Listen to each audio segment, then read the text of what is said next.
رمضان المبارک اور اس کے آداب۔ اللہ تعالیٰ قرآن کریم میں فرماتا ہے، اے ایمان والو، روزے جس طرح تم سے پہلے لوگوں پر فرض کیے گئے تھے تم پر بھی فرض کر دیے گئے ہیں تاکہ تم پرہیزگار بن جاؤ۔ رمضان کا مہینہ وہ ہے جس میں قرآن مجید نازل کیا گیا، جو لوگوں کے لیے سراسر ہدایت ہے، اور اس میں لوگوں کی صحیح رہنمائی کی باتیں ہیں اور غلط اور صحیح کو الگ الگ کر دینے والی صاف اور واضح باتیں موجود ہیں۔ سو تم میں سے جو کوئی اس مہینے میں موجود ہو وہ اس پورے مہینے کے روزے ضرور رکھے۔ حضرت سلمان فارسی رضی اللہ تعالیٰ عنہ سے روایت ہے کہ ماہ شعبان کی آخری تاریخ کو رسول اللہ صلی اللہ علیہ وآلہ وسلم نے ہم کو ایک خطبہ دیا۔ اس میں اب صلی اللہ علیہ وآلہ وسلم نے فرمایا کہ لوگو، تم پر ایک عظمت اور برکت والا مہینہ سایہ افغن ہو رہا ہے۔ اس مبارک مہینے کی ایک رات شب قدر 1000 مہینوں سے بہتر ہے۔ اس مہینے کے روزے اللہ تعالیٰ نے فرض کیے ہیں اور اس کی راتوں میں بارگاہ خداوندی میں کھڑا ہونے یعنی نماز تراویح پڑھنے کو نفل عبادت مقرر کیا ہے، جس کا بہت بڑا ثواب رکھا۔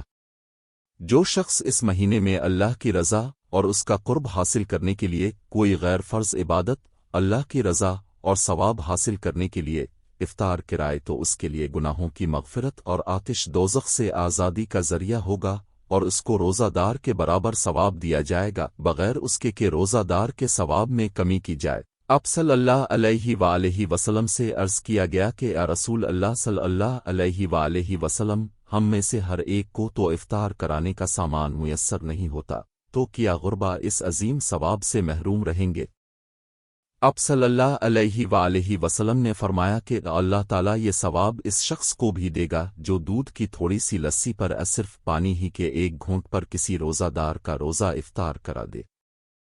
اس شخص کو اللہ تعالیٰ میرے حوض یعنی کوثر سے ایسا سراب کرے گا جس کے بعد اس کو کبھی پیاس ہی نہیں لگے گی تاکہ وہ جنت میں پہنچ جائے۔ اس کے بعد اب صلی اللہ علیہ وآلہ وسلم نے فرمایا، جو آدمی اس مہینے میں اپنے غلام و خادم کے کام میں تخفیف اور کمی کر دے گا، اللہ تعالیٰ اس کی مغفرت فرما دے گا اور اس کو دوزخ سے رہائی اور آزادی دے دے گا۔ حضور اکرم صلی اللہ علیہ وآلہ وسلم نے ارشاد فرمایا کہ رمضان کے 3 عشرے ہوتے ہیں۔ اس کا پہلا عشرہ سراسر رحمت کا ہے، درمیانہ عشرہ نزول بخشش کا ہے، اور آخری عشرہ تو عذاب سے خلاصی کی دستاویز ہے۔ حضرت ابو ہریرہ رضی اللہ عنہ سے روایت ہے، انہوں نے فرمایا کہ حضور سید اولین و آخرین رسول برحق صلی اللہ علیہ وآلہ وسلم نے ارشاد فرمایا، جس شخص نے رمضان کے روزے رکھے حالت ایمان میں اور کفتن احتساب میں، اس کے لیے اس کے پہلے گناہ معاف کر دیے جائیں گے، اور جو شخص رمضان میں عبادات میں مصروف رہے گا حالت ایمان میں اور کیفیت احتساب کے ساتھ، اس کی پچھلی کوتاہیاں معاف کر دی جائیں گی، اور جس شخص نے حالت ایمان اور کیفیت احتساب کے ساتھ شب قدر میں عبادات کی، اس کی گزری کوتاہیاں بخش دی جائیں گی۔ روزہ ایک ایسی عبادت ہے کہ جس کے بارے میں سرکار دو عالم صلی اللہ علیہ وآلہ وسلم کا ارشاد مبارک ہے کہ اللہ تعالیٰ فرماتا ہے، روزہ میرے لیے ہے اور اس کا اجر بھی میں خود ہی دیتا ہوں۔ یعنی یہ اللہ اور اس کے بندے کا براہ راست معاملہ ہے کہ بندہ اللہ تعالیٰ کے حکم کی بجا آوری میں تمام دن کھانے پینے اور نفسانی خواہشات سے رکا رہتا ہے، اور اس کے ان آداب کی پوری پابندی کا خیال و احساس رکھتا ہے، اور ان پابندیوں کے مطابق اپنے دن رات کو گزارنے کی کاوشیں کرتا ہے، تو یقیناً اللہ تعالیٰ اس کا اجر خود ہی عطا فرماتا ہے۔ ایک اور حدیث مبارک میں ارشاد فرمایا، وہ روزہ آدمی کے لیے ڈھال کا کام دیتا ہے بشرطے کہ وہ اسے پھاڑ نہ ڈالے۔ حضرت ابو ہریرہ رضی اللہ عنہ سے ہے کہ جب یہ ارشاد فرمایا تو عرض کیا گیا، اسے کسی کے ساتھ پھاڑا جا سکتا ہے؟ ارشاد فرمایا، جھوٹا غیبت کے ساتھ، یعنی روزے کی حالت میں جھوٹ، غیبت، گالم گلوہ، لڑائی جھگڑا اور دوسری اس طرح کی باری چیزوں اور باری باتوں سے سختی کے ساتھ ممانعت کی گئی ہے۔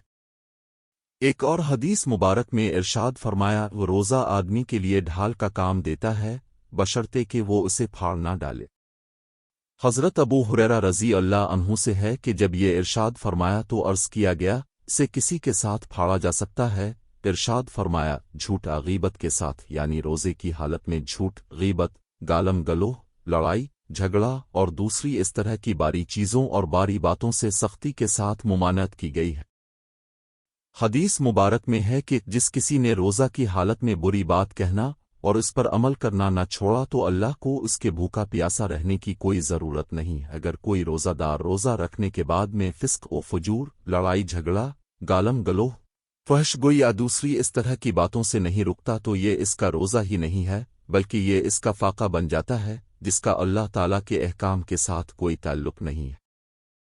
حضرت عبداللہ بن عباس رضی اللہ عنہ کی بیان کردہ ایک حدیث مبارک کے الفاظ قدسی کچھ اس طرح ہیں کہ جب رمضان کا مہینہ آتا تو رسول اللہ صلی اللہ علیہ وآلہ وسلم قیدیوں کو چھوڑ دیتے اور ہر سائل کی مراد پوری کرتے۔ رمضان میں جہاں بہت سی برکات و انعامات ہیں، وہیں مسلمانوں کے دوسرے لوگوں کے ساتھ اچھے رویوں کی بھی تلقین فرمائی گئی ہے، اور نبی کریم صلی اللہ علیہ وآلہ وسلم نے ایسے عمل مبارک سے بھی اس بات کی طرف توجہ دلائی ہے۔ اگر کوئی شخص عمر کے اس حصہ میں ہے یا مرض کی اس حالت میں ہے کہ اس سے سال کے باقی ایام میں کسی بھی وقت روزہ رکھنا ممکن نہیں تو اس کے لیے فدیہ کا حکم ہے۔